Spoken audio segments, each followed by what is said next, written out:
ஒருத்தன் சர்ச்சுக்குள்ளேயே இருக்கிறான், இன்னொருத்தன் மைக்கேல் பெங்களூரில் இருக்கான். அவனுக்கு 2 சர்ச் இருக்குது. இருந்தாலும் அதை விட்டுட்டு இங்கே வரணும். யாரையும் நம்ப மாட்டாங்க, யாரையும் புல்பீட்டில் ஏற்ற மாட்டாங்க, யாருக்கும் அந்த ஊழியத்தை தரமாட்டாங்க.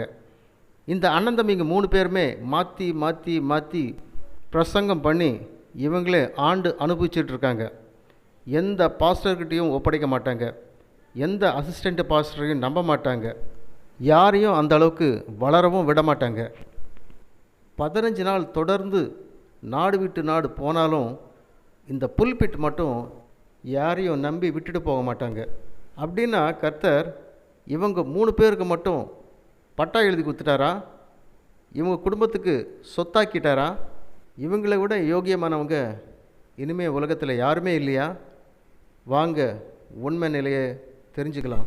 உங்கள் எல்லாருக்கும் தெரியும், ஏசியா சர்ச் ஆவடியில் ஊழியம் பார்த்து கொண்டு இருக்கும் பாஸ்டர் கேப்ரியல் பிப்ரவரி 16ஆம் தேதியிலேருந்து 28ஆம் தேதி வரைக்கும் ஃபாரின் டூர், அதாவது ஃபாரினில் பிச்சை எடுக்க போனார்.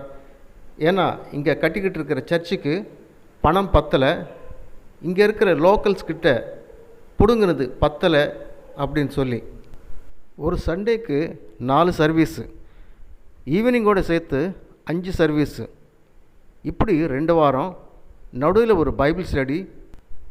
இத்தனை மீட்டிங்ஸையும் இவங்களே மாற்றி மாற்றி தொண்டை தண்ணி வற்றி போகிற மாதிரி பேசிக்கிட்டே இருப்பாங்க, தவிர யாருக்கிட்டையும் ஒப்படைக்க மாட்டாங்க. அப்படின்னா இவங்க கீழே இருக்கிற பாஸ்டர்ஸ் எல்லாம் என்ன பண்ணிகிட்ருக்காங்க? அவங்க எல்லாம் சொம்பு தூக்கிறதுக்கு மட்டும்தான் லாக்கியா? வேறு எதுக்கும் லாக்கி இல்லையா? இதோ இவன் பேர் ஜோயல், ஒரு அறவைக்காடு. அந்த 18ஆம் தேதி 4 சர்வீஸும் இவனே தான் பேசிகிட்டு இருந்தான். இதோ இங்கே இருக்கிறவன் தான் எலிஷா. இவருடைய அப்பா பேர் பிரபாகர் ராவ். அவர் அந்த காலத்திலேயே அந்த சத்துப்புற நாய் ஒருத்தன் இருக்கானே, அவன் ஆவடிக்கு புதுசாக ஊழியத்துக்கு வரும்போது கூப்பிட்டு வச்சு கறிசோறு மீன் சோறுன்னு சொல்லிட்டு போட்டு வளர்த்து விட்டவங்க. அவரும் வாழ்நாள் பூரா ஊழியம் செஞ்சு ஒரு நாளுமே புல்பிட் ஏறாமல் சத்தே போயிட்டார். அவருடைய பையன் இதோ எலிஷான்றவன் அங்கே தான் குப்பை கொட்டிகிட்டு இருக்கான் இத்தனை வருஷமாக. ஆனால் எந்த முன்னேற்றமும் கிடையாது. இதோ இவன் பேர் டைட்டஸு, இவன் ரொம்ப புதுசு. இதோ இவர் பேர் ரவி, இவரும் ஒரு நாளும் புல்பிட் ஏறினது கிடையாது. ரொம்ப வருஷமாக அங்கே தான் இவரும் குப்பை கொட்டிகிட்ருக்காரு. இவங்கெல்லாம் இல்லாமல் ஸ்ரீகாந்த்னு ஒருத்தர், மைக்கேல்னு இன்னொருத்தர், இவ்வளவு தான் இருக்கிறாங்க அவங்களுக்கு கீழே இருக்கிற பாஸ்டர்ஸு. இவங்கெல்லாம் ஆயா சத்தா அடக்கம் பண்ணுறது, பாட்டி சத்தா ஜபக்கூட்டம் வைக்கிறது, இவ்வளோ தான் பண்ணுறாங்க. மிஞ்சி மிஞ்சி போனால் ஒரு பர்த்டே, வெட்டிங் டே, மஞ்சள் நீராட்டு விழா, இவ்வளோ தான் நடத்துகிறாங்க. நீங்கள் சான்ஸ் கொடுத்தா தானையா அடுத்தவன் வளர்கிறதுக்கு. நீங்கள் வளர விட மாட்டீங்க. எவன் ஒருத்த பிரிஞ்சு போகும்போது அவன் கூட ஒரு கூட்டத்தை கூட்டின்னு போயிடுவானோ, நம்ம வருமானம் குறைஞ்சி போயிடுமோ அப்படின்னு பயம். பின்ன என்ன சும்மாவா இந்த சர்ச்சை கட்டினாங்க? அந்த பழைய சர்ச்சை கட்டும்போது எத்தனை பேர் தாலி அறுத்து அறுத்து கொடுத்தாங்க. அந்த தாலியில் தான் இவர் சர்ச்சையே கட்டினார். டிஃபன் பாக்ஸ் பூரா கோல்டு, இப்படியெல்லாம் பயமுறுத்தி அவங்கக்கிட்ட பிடுங்கினார். இப்போ இந்த புது சர்ச்சுக்கு சொல்லவா வேணும்? எத்தனை பேர் சொத்தை விற்று கொடுத்தாங்க, வீட்டை விற்று கொடுத்தாங்க, பேங்க் அக்கௌண்ட்டை காலி பண்ணி கொடுத்தாங்க, ரிசைன் பண்ணி அந்த அமௌண்ட்டையும் எடுத்துகிட்டு வந்து கொடுத்தாங்க. கணக்கே இல்லை. ஒரு 30-40 ஜனத்தொகை இருக்கிற சபைக்கு இவ்வளோ பேர் தாங்க ஊழியக்காரங்க. இவங்க அத்தனை மக்களும் எப்படி ஊழியம் செஞ்சு அவங்க தேவை எப்படி நிவர்த்தி பண்ணுவாங்க யோசிச்சு பாருங்கள். ரீசெண்டாக கேள்விப்பட்டாங்க, அங்கே விபச்சாரம் வேசித்தனம் கூட ரொம்ப தலைவிரிச்சு ஆடுதான். இவருடைய கண்ட்ரோலில் ஒன்றுமே கிடையாது. அவர் பேச கேட்டேன். இதை பற்றின விவரம் அடுத்த வீடியோவில் வரும். கண்டிப்பாக மறக்காமல் மிஸ் பண்ணாமல் பாருங்கள். இதோங்க அந்த டேட்டெல்லாம் பாருங்கள். காலைல 5 மணி தொடங்கி 7 மணி, 9 மணி, 11 மணி, இந்த சர்வீசஸ் எல்லாம் அவங்க மட்டும்தான் பேசுவாங்க. வேறு யாருக்குமே இடம் கிடையாது. இதோ இவனை பாருங்கள், 5 மணி, 7 மணி, 9 மணி, 11 மணி, அவ்வளோதான். திருப்பி திருப்பி அவங்களே தான் பேசிகிட்டு இருப்பாங்க. ஆன்லைனில் நீங்கள் பார்த்துக் கொண்டிருந்தால் வருகிற திங்கள், செவ்வாய், புதன் ஆகிய 3 நாட்கள் அவர்கள் மெல்பர்ன், ஆஸ்திரேலியாவிலே அவர்கள் கர்த்தருடைய ஊழியத்தை செய்கிறார்கள். 19ஆம் தேதி மாலை 6:45 மணிக்கு எல்லா கூட்டங்களும் 6:45 மணிக்கு ஆரம்பிக்கிறது. திங்கட்கிழமை நாளை Tamil Christian fellowship Victoria united சர்ச்சிலே பாஸ்டர் வினோ பாதிரி அவருடைய சபையிலே பாஸ்டர் ஊழியம் செய்கிறார்கள். செவ்வாய்க்கிழமை 20ஆம் தேதி எப்சிபா கிறிஸ்டியன் சர்ச்சிலே கான்கார்ட் கிரசென்ட் வெரிவி ஆகிய அந்த இடத்திலே பாஸ்டர் ஏப்ரஹாம் செல்வம் அவருடைய சபையில் ஊழியம் செய்கிறார்கள். புதன்கிழமை அது 6:45 மணிக்கு Ebenezer Christian assembly Claredale road டவுட்டனில் பாஸ்டர் ஜான் டி பிரிட்டோ அவருடைய சபையிலே ஊழியம் செய்கிறார்கள். அதை முடித்து அவர்கள் வெள்ளிக்கிழமை நியூசிலாந்திலே அவர்கள் ஊழியம் செய்கிறார்கள். நியூசிலாந்திலே 23ஆம் தேதி பிப்ரவரி 6:30 மணிக்கு ஏலிம் தமிழ் சபையிலே பாஸ்டர் விக்கி மேனுவல் அவருடைய சபையிலையும் 24ஆம் தேதி சனிக்கிழமை 5:30 மணிக்கு Bethel Hamilton Freedom AG church கேம்பஸிலே நடைபெறுகிறது.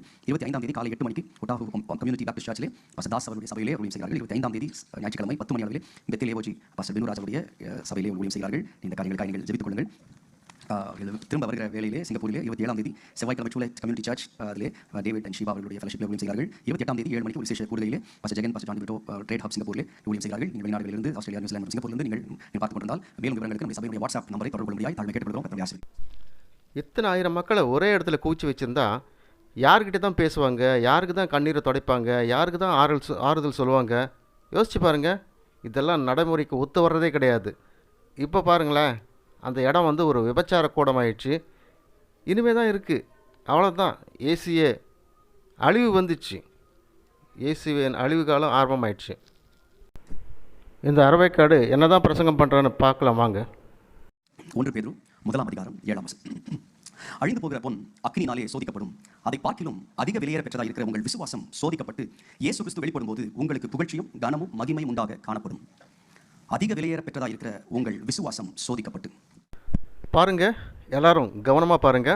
இந்த வசனத்தில் இருக்கிற சூட்சுமம் என்னென்னா, பொன்னை போன்ற மிக விலையேற பெற்ற விசுவாசமானது சோதிக்கப்படுகிறது.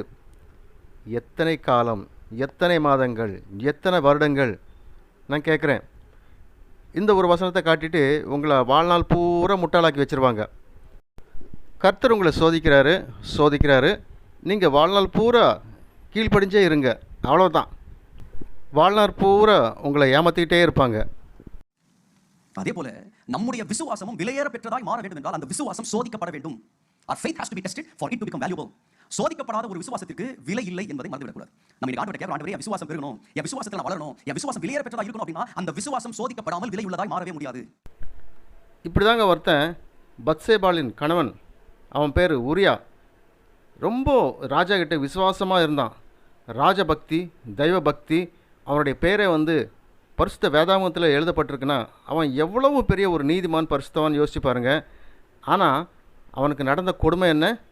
அவனை நம்ப வச்சு அவனை முதுகில் குத்திட்டான் அபிஷேகம் பண்ணப்பட்ட தாவீதே. இவனுங்கெல்லாம் மனுஷன்தான், கள்ள தீர்க்கதரிசிகளும் கள்ள போதகர்களும். இவனை எவனையும் நம்பக்கூடாது. ஒரு கண்ணில் பார்த்துக்கிட்டே தான் இருக்கணும், கவனிச்சுக்கிட்டே தான் இருக்கணும். நம்பிடாதீங்க, முதுகில் குத்திடுவாங்க. செய்தி நான் கடந்து செல்வதற்கு முன்பதாக 3 சூழ்நிலைகளிலே நாம் கடந்து செல்லும்போது நம்முடைய விசுவாசம் சோதிக்கப்படுகிறது. 3 moments in our life when our faith can be tested. முதலாவது, எப்பொழுது நம்முடைய விசுவாசம் சோதிக்கப்படுகிறது என்றால் during the silence of God. தேவனுடைய மௌனத்தின் சூழ்நிலை, அதாவது நம்முடைய பாதைகளில் ஏதாவது ஒரு சூழ்நிலை கர்த்தர் மௌனமாக இருக்கிற அந்த சூழ்நிலை நாம் கடந்து செல்லும்போது அந்த நேரத்தில் நம்முடைய விசுவாசம் சோதிக்கப்படுகிறது. இரண்டாவது, the slowness of God. சில வேளைகளில் ஆண்டவர் நம்முடைய வாழ்க்கையில் நடக்கிற சம்பவங்கள் சற்று தாமதமாக நடக்கும்போது நம்முடைய வாழ்க்கையில் விசுவாசம் சோதிக்கப்படுகிறது. The silence of God, the slowness of God, and finally மூன்றாவது, the seclusion of God. நம்முடைய பாதையில் நாம் தனிமையாக நடந்து போகிறது போல ஒரு எண்ணம் நமக்கு உருவாகும் பொழுது, ஆண்டவரை கைவிட்டு விட்டாரோ, நான் ஏன் இந்த பாதையில் தனியாக நான் செல்கிறேன் என்ற தனிமை சூழ்நிலை நடக்கும்போது நம்முடைய விசுவாசம் சோதிக்கப்படுகிறது. முதலாவது, கர்த்தர் அமைதியாக இருக்கும்போது நம்முடைய விசுவாசம் சோதிக்கப்படும். இரண்டாவது, நம்முடைய வாழ்க்கையில் கர்த்தர் பொறுமையாக இருக்கும்போது நம்முடைய விசுவாசம் சோதிக்கப்படுகிறது. மூன்றாவது, நான் தனிமையாக உணர்கிற வேளையிலே என்னுடைய விசுவாசம் சோதிக்கப்படுகிறது. நம்ம பொதுவாக நம்ம எல்லா விசுவாசத்தில் ரொம்ப தைரியசாலியாக இருக்கும். ஆனா ஏதோ ஒரு சூழ்நிலையில என்னுடைய வாழ்க்கையிலே கர்த்தர் ரொம்ப அமைதியாக இருக்கிறார் பாஸ்டர். நான் எதிர்பார்க்கிற கர்த்தருடைய வாழ்க்கையில் ஊழியம், கர்த்தருடைய வாழ்க்கையில் இந்த காரியத்தை செய்யணும், ஆனா அந்த காரியத்தில் கர்த்தர் அமைதியாக இருக்கிறார் அப்படி ஃபீல் பண்ண விசுவாசம் சில வேளை அசைக்கப்படுகிறது, சோதிக்கப்படுகிறது. சில வேளை ஆண்டவருடைய வாழ்க்கையில் ஒரு காரியத்தை சீக்கிரமா செய்யணும் நினைக்கிறேன், ஆனா கர்த்தர் தாமதமாக செய்கிறார், அந்த சூழ்நிலையில் விசுவாசம் சோதிக்கப்படுகிறது. கர்த்தர் என்னோடு இருக்கிறாரா, இந்த பாதையை கர்த்தர் நடக்கிறாரா என்ற கேள்வி வாழ்க்கையில் எழும்போது கர்த்தர் எப்பொழுது நான் இந்த பாதையில் போக வேண்டும் என்ற இப்படிப்பட்ட சூழ்நிலையில் வாழ்க்கையில் கேள்விகளை வரும்போது என்னுடைய விசுவாசம் சோதிக்கப்படுகிறது. இப்படி தாண்டா அன்றைக்கும் ஒருத்தன் வழிபோக்கன் திருடன் கையில் அகப்பட்டு குத்துயிரும் கொலவுயிரும் கிடக்கிறான். அந்த வழியாக போகிற நல்ல சமாரியன், கர்த்தர் உன் விசுவாசத்தை சோதிக்கிறார், நீ சுத்த பொண்ணாய் விளங்குவாய் அப்படின்னு சொல்லிட்டு போகல. அந்த ரத்தம் வந்து வடிஞ்சிட்ருக்க அவனை வந்து காப்பாற்றி அவனுக்கு உண்டான செலவு செஞ்சு காப்பாற்றி விட்டு போயிருக்கிறான். ஆனால் நீயோ காலம் பூரா கத்திரப்பாரு, மேலே பாரு, கத்திரப்பாரு, அந்த உதவி மட்டும் செய்ய மாட்டேன்.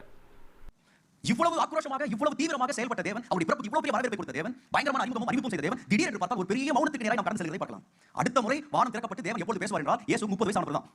இந்த ஸ்டார்டிங்ல பேசுறாரு பாத்தீங்களா, இவ்வளவு பில்டப், இவ்வளவு வரவேற்பு, இவ்வளவு பிரம்மாண்டம், பயங்கரமான ஒரு என்ட்ரி கொடுத்து அதுக்கு ஆண்டவர் என்ன பேசுறாருன்னா, இயேசு 30 வயசு வரை சத்தமே காணோம். 30 வயசுல வானமே திறந்து இவருடைய நேசகுமாரன் என்று சத்தம் கேட்கிறது. அது மட்டும் இல்ல, இயேசுவுடைய 12 வயதிலிருந்து 30 வயது வரைக்கும் இயேசு என்ன பண்ணார் இன்னி வரைக்கும் தெரியல. Nobody knows. இயேசுவுடைய வரலாறுல 12 வயசு வரைக்கும் என்ன போட்டு, அதுக்கு அப்புறம் அவர் பெட்ரோல் கீழ்ப்படிந்தார், அதுக்கு அப்புறம் எப்படி கீழ்ப்படிந்தார், வாழ்க்கையில என்ன செஞ்சாரு, 30 வயசு ஆல்மோஸ்ட் 18 இயர்ஸ் நமக்கே வந்து ஆண்டவருடைய வாழ்க்கை ஒரு சைலன்ஸ். ஏண்டா எச்சக்கால நாயே, நீங்கள் தானே தேவனுடைய மனுஷன், அந்த ரகசியத்தெல்லாம் கண்டுபிடிச்சி சொல்ல வேண்டியது தானே? ஏன்டா புறம்போக்கு ஊரையா ஏமாத்துறீங்க? ஏன்னா இயேசு ஞானஸ்தானம் பெற்று கரை ஏறின உடனே வேதம் சொல்கிறது வானம் திறந்து வானத்திலும் சத்தம் உண்டாகிறது, இவர் என்னுடைய நேசகுமாரன், இவரில் நான் பிரியமா இருக்கிறேன். இயேசு கிறிஸ்து ஆனவர் ஞானஸ்நானம் பெற்று கரை ஏறின உடனே அங்கே வானம் திறக்கப்பட்டு ஒரு சத்தம் உண்டாகிறது, இவர் என் நேசகுமாரன், இவரில் நான் பிரியமாக இருக்கிறேன். இப்படி தான் வேதம் சொல்லுது. ஆனால் இவங்க அப்பங்காரன் இருக்கான் பாருங்கள், இந்த குரங்கு, மனித குரங்கு மாதிரி, இவனுக்கு சொல்லி கொடுத்துருக்கான், எந்த புறம்போக்கு சொல்லி கொடுத்துருக்கான்னு தெரில. கர்த்தர் மட்டும் வானத்தை திறந்தாருன்னா நடக்கிறத வேறு பிரதர் அப்படின்னு சொல்லி கொடுத்தாரான். அவன் எந்த புறம்போக்குன்னு தெரியல, செருப்பை காட்டி அடிச்சிருப்பேன் தெரிஞ்சிருந்தா. இதுதான் இதுக்கும் அதுக்கும் உள்ள வித்தியாசம். பார்த்தீங்களா, ரெண்டும் ஒன்று போலவே இருக்கும், வசனம் கூட ஒன்று போலவே இருக்கும், உங்களை அப்படி ஏமாற்றுவாங்க. இதுதான் நான் ஆதி காலத்தில்தான் சொல்லிட்டு வரேன். We have a God who sees no matter where you are. நீங்கள் எந்த இடத்துல இருந்தாலும் அந்த இடத்துல உங்களை காண்கிற தேவன் ஒருவர் இருக்கிறார். No matter the wilderness, no matter the weakness, he sees you. அது எப்பேற்பட்ட மனதமா இருக்கலாம், எப்பேற்பட்ட பலவீனமா இருக்கலாம், அங்கே கர்த்தர் என்னை காண்கிறார். அதனால ஆபிரகாம் அந்த பையன் கேட்டான், ஈசாக்கு கேட்டாப்பா, விறகு இருக்குப்பா, நெருப்பு இருக்கு, பலி எங்க? தைரியமா சொன்னா, கர்த்தர் பார்த்துக் கொள்வார். இப்படி தான் அந்த ஊரியா நம்பி போனான். ராஜா வீட்டுக்கு போக சொன்னாலும் கர்த்தரை நம்பி போர்க்களத்துக்கு போனான். ஆனால் என்னாச்சு, முதுகில் குத்திக்கிட்டாங்க. இவ்வளோ பிரசங்கம் பண்ணுற இந்த தேவ மக்கள், இந்த புறம்போக்கு நாயங்க ஏன் உரியா பற்றி பேச மாட்டாங்க? பேசினா இவங்க வண்டவாளையெல்லாம் தண்டவாளையம் ஏறிடும், காரி துப்பிடுவாங்க. கர்த்தர் கொடுத்த ஒவ்வொரு வாக்குத்தத்தமுமே தன்னுடைய ஊழிக்காரனை நம்பி தான் கொடுத்துருக்காரு. அவர் செஞ்சால் கர்த்தரே செஞ்ச மாதிரி தான். ஆனால் அதை மட்டும் மறுத்துருவாங்க, அதை மட்டும் செய்ய மாட்டாங்க, ஊருப்பட்ட பேச்செல்லாம் பேசுவாங்க, உங்களை வாழ்க்கை பூரா மோசம் பண்ணிகிட்டே தான் இருப்பாங்க. இதுக்கு அடுத்த வாரம் மைக்கேல் கூட இதே கான்செப்டில் தான் பேசுவார். அதனுடைய வீடியோவும் பாருங்கள், அதனுடைய கமெண்ட்ஸும் கேளுங்க, உங்கள் கமெண்ட்ஸையும் அடிங்க. நன்றி.